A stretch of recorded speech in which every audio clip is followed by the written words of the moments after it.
ಎಲ್ಲರಿಗೂ ನಮಸ್ಕಾರ. ಸಾವಿರಾರು ವರ್ಷಗಳ ಹಿಂದಿನ ಒಂದು ಮಹಾಕಾವ್ಯ ಇವತ್ತಿನ ಜಗತ್ತಿನಲ್ಲಿ ಯಶಸ್ಸು ಮತ್ತೆ ವೈಫಲ್ಯದ ಬಗ್ಗೆ ನಮಗೆ ಏನಾದರೂ ಹೇಳ್ಕೊಡಕ್ ಸಾಧ್ಯನಾ? ಹೌದು, ಸಾಧ್ಯ. ಯಾಕಂದ್ರೆ ಮಹಾಭಾರತದಲ್ಲಿ ಆಧುನಿಕ ಜಗತ್ತಿಗೂ ಅನ್ವಯವಾಗುವ ಒಂದು ಅದ್ಭುತವಾದ ನೀಲನಕ್ಷೆ ಅಡಗಿದೆ. ಬನ್ನಿ, ಇದರ ಬಗ್ಗೆ ನಾವು ಒಟ್ಟಿಗೆ ತಿಳ್ಕೊಳ್ಳೋಣ. ಒಂದು ಪ್ರಶ್ನೆ ಜೊತೆಗೆ ಶುರು ಮಾಡೋಣ. ಎರಡು ಪೌರಾಣಿಕ ನಗರಗಳ ಕಥೆಯಲ್ಲಿ ಇವತ್ತಿನ ದೊಡ್ಡ ದೊಡ್ಡ ಕಂಪನಿಗಳ ಉಳಿವಿಗಾಗಿ ಒಂದು ಸೀಕ್ರೆಟ್ ಅಡಗಿದೆ ಅಂದ್ರೆ ನಂಬ್ತೀರಾ? ಹೌದು, ಈ ಕಥೆ ಕೇವಲ ಸಾಂಕೇತಿಕ ಅಲ್ಲ, ಅದು ಇವತ್ತಿಗೂ ಕೂಡ ಒಂದು ಶಕ್ತಿಶಾಲಿವಾದ ಸ್ಟ್ರಾಟಜಿ. ನಮ್ಮ ಇವತ್ತಿನ ವಿಶ್ಲೇಷಣೆಯ ಹೃದಯ ಭಾಗವೇ ಇದು. ಒಂದು ಕಡೆ ಹಸ್ತಿನಾಪುರ, ಇನ್ನೊಂದು ಕಡೆ ಇಂದ್ರಪ್ರಸ್ಥ. ನೋಡಿ, ಹಸ್ತಿನಾಪುರವನ್ನ ನಮ್ಮ ದೇಹದ ಅಸ್ಥಿಪಂಜರಕ್ಕೆ ಹೋಲಿಸಬಹುದು. ಅಂದ್ರೆ ಗಟ್ಟಿ ಮುಟ್ಟಾದ ಸ್ಟ್ರಾಂಗ್ ಆದ ಒಂದು ರಚನೆ. ಇನ್ನೊಂದು ಕಡೆ ಇಂದ್ರಪ್ರಸ್ಥ, ಅದು ನಮ್ಮ ನರಮಂಡಲ ಇದ್ದ ಹಾಗೆ, ಸದಾ ಆಕ್ಟಿವ್, ಜಾಗೃತವಾಗಿರುವ ಮತ್ತು ಪರಿಸ್ಥಿತಿಗೆ ತಕ್ಕಂತೆ ಹೊಂದಿಕೊಳ್ಳುವ ಒಂದು ಸಿಸ್ಟಮ್. ಸರಿ, ಹಾಗಿದ್ರೆ ನಮ್ಮ ಪಯಣದ ಮೊದಲ ನಿಲ್ದಾಣಕ್ಕೆ ಹೋಗೋಣ. ಅಡಿಪಾಯ ಮತ್ತೆ ಅಚಲ ಶಕ್ತಿಯ ಪ್ರತೀಕವಾದ ನಗರ ಹಸ್ತಿನಾಪುರ. ನೋಡಿ, ಈ ಹೆಸರಲ್ಲೇ ಒಂದು ದೊಡ್ಡ ಅರ್ಥ ಅಡಗಿದೆ. ಹಸ್ತಿ ಅಂದ್ರೆ ಮೂಳೆಗಳು, ಪುರ ಅಂದ್ರೆ ಸ್ಥಳ. ಅಕ್ಷರಶಃ ಹೇಳೋದಾದ್ರೆ ಇದು ಮೂಳೆಗಳ ನಗರ. ಅಂದ್ರೆ ನಮ್ಮ ದೇಹಕ್ಕೆ ಅಸ್ಥಿಪಂಜರ ಹೇಗೆ ಆಧಾರವೋ ಹಾಗೆ ಇದು ಒಂದು ಸಾಮ್ರಾಜ್ಯದ ಅಡಿಪಾಯ. ಹಾಗಿದ್ರೆ ಹಸ್ತಿನಾಪುರದ ಗುಣಗಳು ಯಾವುವು? ಯೋಚನೆ ಮಾಡಿ. ಇದು ನಮ್ಮ ದೇಹದ ಅಸ್ಥಿಪಂಜರ ಇದ್ದ ಹಾಗೆ, ಅಂದ್ರೆ ಎಲ್ಲವನ್ನೂ ಹಿಡಿದಿಟ್ಕೊಳ್ಳುವ ಆಧಾರ.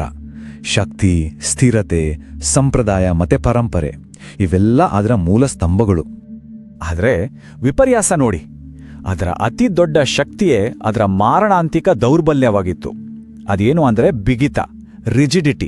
ಆ ನಗರದ ಕುರುಡು ರಾಜ ಧೃತರಾಷ್ಟ್ರ ದೂರದೃಷ್ಟಿ ಇಲ್ಲದ ನಾಯಕತ್ವದ ಸಂಕೇತ. ಇದರಿಂದ ಕಲಿಬೇಕಾದ ಪಾಠ ಸ್ಪಷ್ಟವಾಗಿದೆ.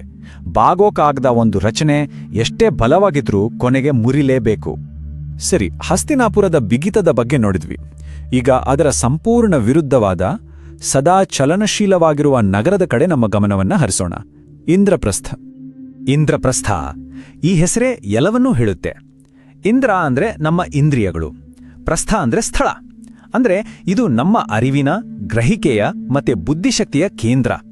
ನಮ್ಮ ಸುತ್ತಮುತ್ತ ಏನ್ ನಡೀತಿದೆ ಅಂತ ಅರ್ಥ ಮಾಡಿಕೊಳ್ಳುವ ಜಾಗ. ಇಂದ್ರಪ್ರಸ್ಥದ ಪ್ರಮುಖ ಲಕ್ಷಣಗಳನ್ನ ನೋಡೋದಾದ್ರೆ ಇದು ಮನಸ್ಸು ಮತ್ತು ನರಮಂಡಲವನ್ನ ಪ್ರತಿನಿಧಿಸುತ್ತೆ. ಅಂದ್ರೆ ಜಾಗೃತಿ, ಹೊಸ ಆಲೋಚನೆಗಳು ಮತ್ತೆ ಕಾಲಕ್ಕೆ ತಕ್ಕಂತೆ ಬದಲಾಗುವ ಸಾಮರ್ಥ್ಯ, ಇದೆಲ್ಲದರ ಕೇಂದ್ರ ಇದು. ಇನ್ನೊಂದು ರೀತಿ ಹೇಳಬೇಕು ಅಂದ್ರೆ ಇದು ಕ್ರಿಯಾತ್ಮಕ ಬುದ್ಧಿವಂತಿಕೆಯ ಪ್ರತೀಕ. ಸರಿ, ಈಗ ನಮ್ಮ ಹತ್ರ ಎರಡು ತತ್ವಗಳಿವೆ. ಒಂದು ಕಡೆ ಸ್ಥಿರತೆ, ಇನ್ನೊಂದು ಕಡೆ ಬದಲಾವಣೆ. ಇವೆರಡೂ ಮುಖಾಮುಖಿಯಾದಾಗ ಏನಾಗುತ್ತೆ? ಇಲ್ಲಿಂದ ಕತೆ ಒಂದು ನಾಟಕೀಯ ತಿರುವು ಪಡೆಯುತ್ತೆ. ಕುರುಕ್ಷೇತ್ರ ಯುದ್ಧ ಅನ್ನೋದು ಕೇವಲ ಸೈನ್ಯಗಳ ನಡುವಿನ ಯುದ್ಧ ಅಲ್ಲ, ಅದು ಎರಡು ಆಲೋಚನೆಗಳ ನಡುವಿನ ಹೋರಾಟ. ಒಂದು ಕಡೆ ಹಳೆ ಸಂಪ್ರದಾಯಕ್ಕೆ ಅಂಟುಕೊಂಡು ಬದಲಾವಣೆಯನ್ನ ವಿರೋಧಿಸುವ ಹಸ್ತಿನಾಪುರ, ಇನ್ನೊಂದು ಕಡೆ ಹೊಸ ವಾಸ್ತವಗಳಿಗೆ ಹೊಂದಿಕೊಳ್ಳುವ ಇಂದ್ರಪ್ರಸ್ಥ. ಇದು ದೃಷ್ಟಿಯಿಲ್ಲದ ಶಕ್ತಿ ಮತ್ತು ಬುದ್ಧಿವಂತಿಕೆಯಿಂದ ಕೂಡಿದ ಕ್ರಿಯೆಯ ನಡುವಿನ ಕಾಲಾತೀತ ಸಂಘರ್ಷ. ಈ ಇಡೀ ಪೌರಾಣಿಕ ಸಂಘರ್ಷದ ಸಾರಾಂಶವನ್ನ ಒಂದೇ ಒಂದು ವಾಕ್ಯದಲ್ಲಿ ಹೇಳ್ಬೋದು. ಬರೀ ಶಕ್ತಿ ಇದ್ರೆ ಸಾಲದು, ಅದು ಕುರುಡಾಗಿರುತ್ತೆ. ಅದಕ್ಕೆ ಯಾವಾಗ್ಲೂ ದೃಷ್ಟಿ ಮತ್ತು ಅರಿವಿನ ಮಾರ್ಗದರ್ಶನ ಬೇಕೇ ಬೇಕು. ಸರಿ, ಇದೆಲ್ಲ ಸಾವಿರಾರು ವರ್ಷಗಳ ಹಿಂದಿನ ಕಥೆ ಅಲ್ವಾ? ಆದರೆ ಇವತ್ತಿನ ಕಾರ್ಪೊರೇಟ್ ಜಗತ್ತಿಗೆ ಇದು ಹೇಗೆ ಸಂಬಂಧಪಟ್ಟಿತ್ತು? ತುಂಬಾ ನೇರವಾಗಿ ಸಂಬಂಧಪಟ್ಟಿದೆ. ನೋಡೋಣ ಬನ್ನಿ. ಇವತ್ತಿನ ಕಾರ್ಪೊರೇಟ್ ಹಸ್ತಿನಾಪುರಗಳಿಗೆ ಕೆಲವು ಉದಾಹರಣೆಗಳು ಎಲ್ಲಿವೆ? ನೋಕಿಯಾ, ಕೋಡ್ಯಾಕ್ ಈ ಹೆಸರುಗಳನ್ನು ಕೇಳಿದ್ರೆ ನೆನ್ಪಾಗೋದೇನು? ಒಂದು ಕಾಲದ ಸಾಮ್ರಾಟರು.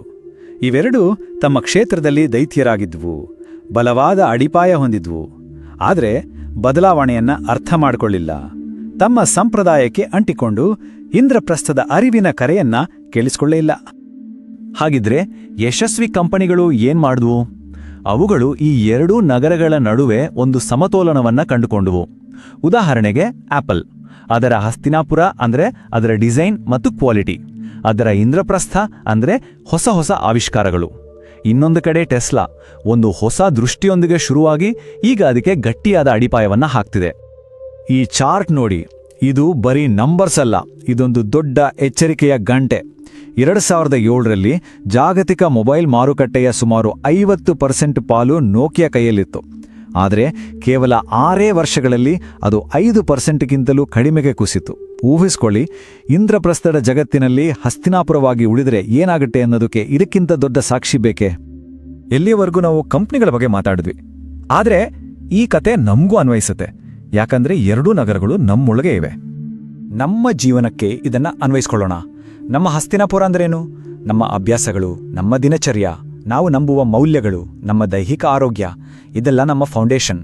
ಹಾಗೆಯೇ ನಮ್ಮ ಇಂದ್ರಪ್ರಸ್ಥ ಅಂದ್ರೆ ನಮ್ಮ ಕುತೂಹಲ, ಹೊಸದನ್ನ ಕಲಿಯೋ ಹಂಬಲ ಮತ್ತು ಬದಲಾವಣೆಗೆ ಹೊಂದಿಕೊಳ್ಳುವ ಸಾಮರ್ಥ್ಯ. ನಿಜವಾದ ಯಶಸ್ಸು ಇರೋದು ಇವೆರಡರ ಸಮತೋಲನದಲ್ಲಿ. ಹಾಗಿದ್ರೆ ಈ ಬ್ಯಾಲೆನ್ಸ್ ಸಾಧಿಸೋದು ಹೇಗೆ? ತುಂಬಾ ಸಿಂಪಲ್. 3 ಹೆಜ್ಜೆಗಳು.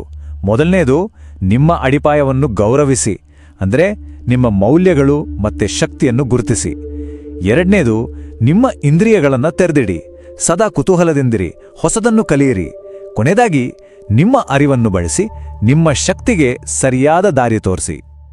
ಕೊನೆಗೆ ನಾವು ಅರ್ಥ ಮಾಡಿಕೊಳ್ಬೇಕಾದ ಪ್ರಮುಖ ವಿಷಯ ಅಂದ್ರೆ, ಗುರಿ ಹಸ್ತಿನಾಪುರವನ್ನ ಬಿಟ್ಟು ಇಂದ್ರಪ್ರಸ್ಥವನ್ನ ಆಯ್ಕೆ ಮಾಡೋದಲ್ಲ, ಅಥವಾ ಇಂದ್ರಪ್ರಸ್ಥವನ್ನ ಬಿಟ್ಟು ಹಸ್ತಿನಾಪುರವನ್ನ ಆಯ್ಕೆ ಮಾಡೋದಲ್ಲ. ನಿಜವಾದ ಯಶಸ್ಸಿರೋದು ಇವೆರಡರ ನಡುವೆ ಒಂದು ಸೇತುವೆಯನ್ನ ನಿರ್ಮಿಸುವುದರಲ್ಲಿ. ಹಾಗಿದ್ರೆ ಈ ವಿಶ್ಲೇಷಣೆಯ ಕೊನೆಯಲ್ಲಿ ನಮಗೆ ನಾವೇ ಕೇಳ್ಕೊಳ್ಬೇಕಾದ ಒಂದು ಪ್ರಶ್ನೆ: ಇಂದು ನಾವು ಯಾವ ನಗರವನ್ನು ನಿರ್ಮಿಸುತ್ತಿದ್ದೇವೆ? ನಮ್ಮ ಮುಂದಿನ ಹೆಜ್ಜೆ ನಮ್ಮ ಅಡಿಪಾಯವನ್ನು ಬಲಪಡಿಸುತ್ತಿದೆಯಾ, ಅಥವಾ ನಮ್ಮ ಅರಿವನ್ನು ವಿಸ್ತರಿಸುತ್ತಿದೆಯಾ, ಅಥವಾ ಅತ್ಯಂತ ಮುಖ್ಯವಾಗಿ ಅವೆರಡರ ನಡುವೆ ಸೇತುವೆ ಕಟ್ಟುತ್ತಿದೆಯಾ? ಯೋಚಿಸಬೇಕಾದ ವಿಷಯ ಅಲ್ವಾ?